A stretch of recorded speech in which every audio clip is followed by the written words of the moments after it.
Assalamualaikum warahmatullahi wabarakatuh. Perkenalkan, nama saya Monica Aresta. Saya mahasiswa profesi nurse Universitas Mercubuak Jaya Padang. Di sini saya akan membacakan laporan dinas saya, itu asuhan keperawatan dengan masalah sternotomi dengan indikasi tumor mediastinum di ruang ICU RSUP Dr. M. Jamil Padang. Di sini saya akan menjelaskan tentang dasar tumor mediastinum. Yang pertama itu ada definisi tumor. Tumor adalah suatu benjolan abnormal yang ada pada tubuh, sedangkan mediastinum adalah suatu rongga yang terdapat di antara paru-paru kanan dan kiri yang berisi jantung, aorta, uteri besar, pembuluh darah kanan dan kiri, pembuluh darah, vena besar, trakea, kelenjar timus saraf, jaringan ikat, kelenjar getah bening, dan saluran tumor mediastinum adalah yang berada di daerah mediastinum. Klasifikasi tumor mediastinum yaitu yang pertama ada timoma, yang kedua ada teratoma, yang ketiga itu ada limfoma, yang keempat itu ada tumor tiroid, dan itu kista. Selanjutnya itu ada etiologi. Menurut Fadila 2003, penyebab tumor mediastinum adalah yang pertama itu merokok, zat kimia, polusi udara, faktor genetik, faktor hormonal. Selanjutnya itu ada manifestasi klinis, yang yaitu tanda gejala tumor mediastinum adalah mengeluh sesak nafas, nyeri dada dan sesak pada posisi tertentu, sakit berlebihan, batuk dengan dahak dan atau tanpa dahak, riwayat kanker pada keluarga, pernafasan tidak simetris, efesi pleura, wheezing atau ronki. Selanjutnya itu saya masuk ke laporan kasusnya, yaitu pengkajian primer. Yang pertama itu ada RW, jalan nafas tidak paten, pasien terpasang ETT, terdapat sputum pada jalan nafas, sputum berwarna putih kental, terdengar bunyi nafas ronki, refleks batuk tidak efektif. Selanjutnya itu ada breathing, terdapat pernafasan kuping hidung, saturasi oksigen 99%, pola nafas reguler, dangkal, pasien terpasang ventilator. Nilai AGD-nya itu pH 7,23, PCO2 53, PA2 itu 11,9. Selanjutnya itu ada sirkulasi, tekanan darah 145/85 mmHg, MAP 99%, nadi 85 kali per menit, pulsasi lemah, akral teraba hangat. Selanjutnya ada disability, kesadaran komposmentis. Yang selanjutnya ada ekspresif atau EKG, terdapat luka bekas operasi di dada kurang lebih 20 cm, luka operasi tertutup korban. Selanjutnya ada data demografi, nama lengkap pasien itu ada Benderi, tempat tanggal lahir 18 bulan 10 tahun 1997, agama Islam, pendidikan SMA, pekerjaan petani. Selanjutnya itu ada status kesehatan saat ini. Faktor pencetusnya itu tumor mediastinum, lama keluarnya kurang lebih 1 tahun secara bertahap. Diagnostiknya itu tumor mediastinum, thymic carcinoma. Selanjutnya itu riwayat kesehatan yang lalu, klien sebenarnya tidak memiliki riwayat penyakit hipertensi, alergi tidak ada, kebiasaan sehari-hari yaitu merokok. Selanjutnya itu ada berat badan 60 kg, tinggi badan 150 cm, jenis makanan cair 3 kali 150 cc. Selanjutnya itu ada pola eliminasi, buang air besar itu frekuensi 1 kali sehari, warna kuning. Buang air kecil itu frekuensinya pihak kateter, warna kuning, kesulitan tidak ada. Selanjutnya itu pola tidur dan istirahat, lama tidur kurang lebih 8 jam, kesulitan dalam tidur tidak ada, waktunya itu pada malam hari. Selanjutnya itu ada pola aktivitas latihan, kegiatan dalam pekerjaan itu sebagai petani, olahraga rutin tidak ada, kegiatan waktu luang tidak ada, beraktivitas tidak ada, pola pekerjaan tidak ada, jenis pekerjaan itu petani, jadwal pekerjaan itu tidak terkaji. Selanjutnya itu dari kesehatan keluarga, itu keluarga mengatakan tidak ada dari keluarga yang memiliki penyakit yang sama dengan klien saat ini, tidak ada anggota keluarga yang memiliki penyakit keturunan seperti hipertensi, diabetes mellitus, dan penyakit jantung. Selanjutnya itu ada pengkajian sekunder, yaitu kepala itu simetris, tidak ada pembengkakan, tidak ada lesi. Inspeksi atau palpasi simetris, tidak ada pembengkakan, keluhan tidak ada masalah. Mata itu fungsi penglihatannya itu normal, ukuran pupil 2/2, akomodasi kurang tamnya, konjuktiva itu anemis. Selanjutnya ada telinga, itu fungsi pendengaran baik, keluhannya itu tidak ada masalah. Hidung dan sinus, infeksi terpasang NGT, tidak ada edema, pembengkakan tidak ada, keluhan tidak ada. Selanjutnya itu ada mulut dan tenggorokan, mukosa bibir kering, tampak pucat.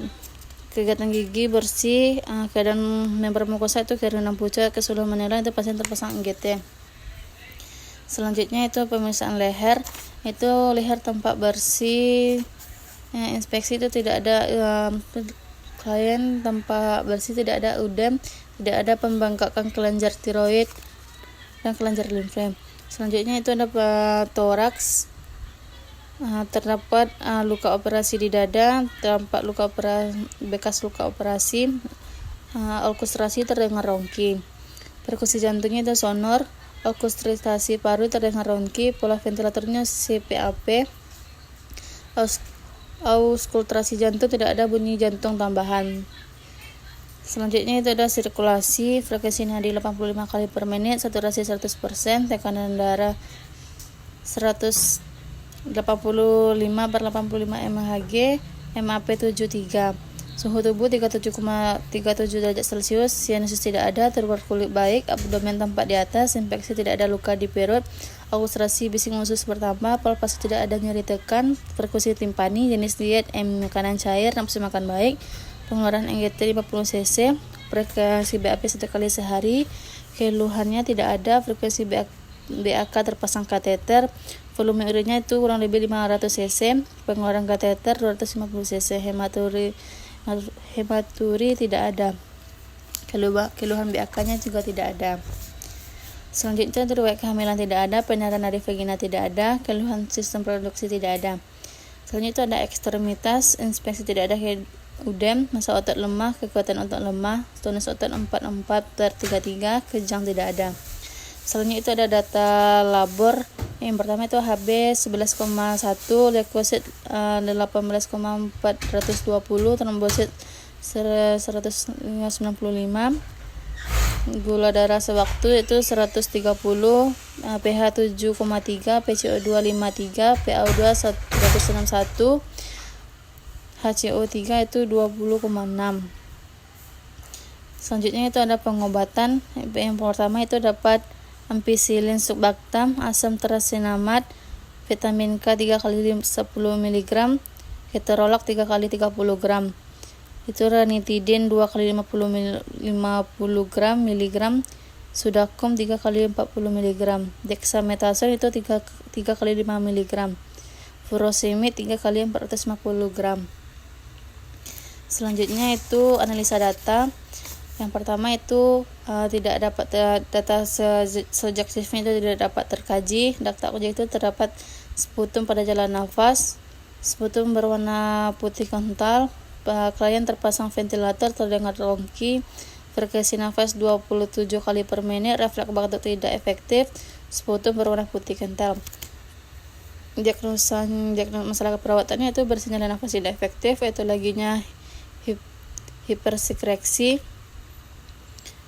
Selanjutnya itu ada diagnosa kedua, di analisa data kedua itu data subjektif tidak dapat dikaji. Data objektifnya terdapat uji nafas tambahan rongki, pasien gelisah, frekuensi nafas 27 kali per menit, pasien tampak pucat, PCO2 53, pH 7,31, PO2 161, BE 53, HCO2. Diagnosanya itu gangguan pertukaran gas berhubungan dengan ketidakseimbangannya ventilasi perkusi.